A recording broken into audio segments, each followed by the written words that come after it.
Bonsoir Michèle Sibony, vous êtes vice-présidente de l'Union juive française pour la paix. Votre mouvement a participé à cette manifestation ce soir à Paris, place des Invalides.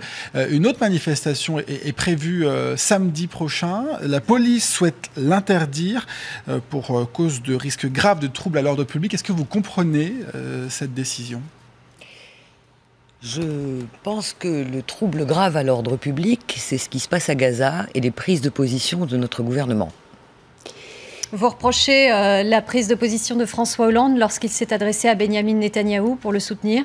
Il n'est pas possible que dans la situation actuelle, personne ne soit capable de dire en France, y compris au plus haut niveau du gouvernement, que nous avons affaire à une situation coloniale d'occupation et de colonisation, à une répression et non pas à une guerre, à une opération de répression. Benyamin Netanyahou a dit hier que si on s'attaquait à Israël, puisqu'il y a eu un mort israélien hier, le premier mort versus 200... Oui, mais il y a tous les jours des tirs de roquettes sur l'État hébreu, ça vous ne pouvez pas le nier. Oui, pourquoi ? Nous avons affaire au territoire le plus densément peuplé du monde, plus d'1,5 million de personnes assiégées depuis 7 ans. 7 ans de siège et de blocus déclaré illégal par toute la communauté internationale, et elle n'a pas levé le petit doigt pour l'interrompre. Nous sommes cette année en train de fêter donc l'horrible anniversaire de 7 ans de siège pour une population civile qui subit en ce moment les bombardements, et nous sommes en train de fêter un autre triste anniversaire, celui des 10 ans de l'arrêté de la Cour internationale de justice déclarant le mur, la construction du mur par Israël de séparation illégale et demandant à la communauté internationale d'agir.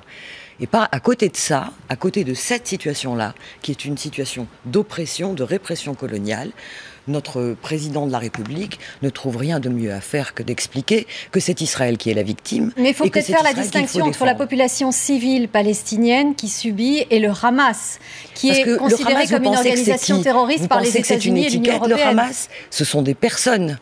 D'accord ? Il y a des milliers de militants du Hamas, il y a aussi des militants d'autres factions à Gaza. Tous subissent la répression. De toute façon, la question est, comment dire, le gouvernement israélien a décrété l'éradication du Hamas. Mais pourquoi ? Il faut reprendre un minimum de chronologie quand même. Chronologie que personne n'a jugé utile de faire dans ce pays non plus. Nous avons eu, après l'échec des négociations, la constitution d'un gouvernement d'union nationale avec Mahmoud Abbas pour l'autorité palestinienne, incluant le Hamas, d'accord ? Et prévoyant de ramener Gaza au sein de la Palestine, puisque Gaza est exclu et complètement mise à l'écart. À partir de ce moment-là, qu'a dit le gouvernement de Netanyahou ?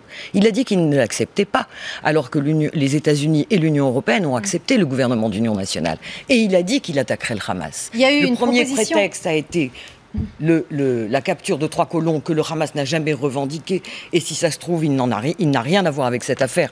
Beaucoup de gens le disent aujourd'hui. Et à partir de là, on a la décision d'éradication. La proposition de médiation de l'Égypte avait été acceptée par Israël. Elle a été rejetée par le Hamas. Parce que, excusez-moi de vous le dire, vous continuez à adopter l'attitude qui est au fond l'attitude d'Israël, qui est une attitude... Non, j'ai aucune attitude. Non, mais je veux dire par là, dans l'interprétation des faits, il y a une grande tendance, et c'est presque normal, entre guillemets, à adhérer à la vision israélienne. La vision d'Israël est une vision coloniale. Nous réprimons.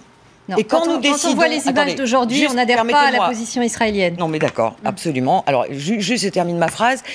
Nous réprimons, et quand nous décidons d'une trêve, nous décidons d'une trêve inconditionnelle. Ce qui correspond pour le Hamas à une réédition pure et simple. Il n'est pas question d'une trêve s'il n'y a pas levé du blocus.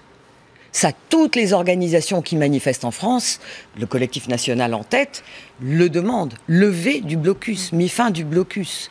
D'accord ? Il n'est pas question d'une trêve, alors qu'un accord a été passé qui a permis de libérer des prisonniers dans l'échange avec Shalit, et que tous ces prisonniers ont été rattrapés s'ils ne sont pas libérés. Un dernier mot à propos de la manifestation qui pour l'instant n'est pas encore interdite samedi. Il y a eu quand même des incidents le week-end dernier. Vous étiez à la manifestation de dimanche ? J'étais à la manifestation, j'ai témoigné là-dessus par écrit. On peut trouver ces articles-là dans le Nouvel Obs et sur Internet et sur les réseaux sociaux. Il y a eu, et aujourd'hui, le Daily Daily, j'ai oublié comment s'appelle ce journal américain, a publié, lui, puisque les grands médias français n'ont pas jugé utile de le faire, les vidéos et les éléments de preuve qui démontrent à l'évidence qu'il s'agissait d'un piège.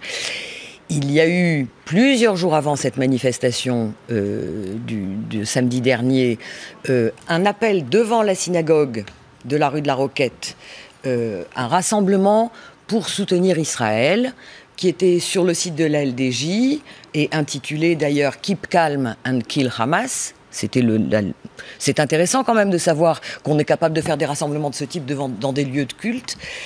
Et toute une préparation à l'attaque de la manifestation qui est visible sur Internet. On en a les preuves, on a les copies d'écran, etc.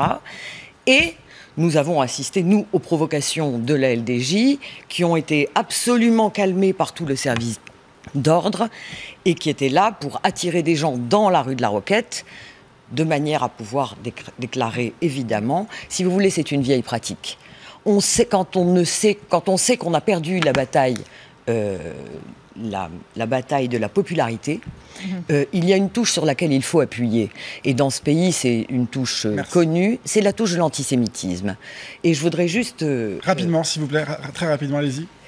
D'accord. Je voudrais dire qu'il y a des manifestations dans le monde entier, pas qu'en France. Il y a des manifestations devant des salles de presse et devant des rédactions, notamment en Angleterre devant la BBC, pour exiger que la vérité soit dite. Il y a un seul pays au monde qui prétend interdire les manifestations de soutien à Gaza, c'est la France. Merci beaucoup, Michèle Sibony, vice-présidente de l'Union juive française.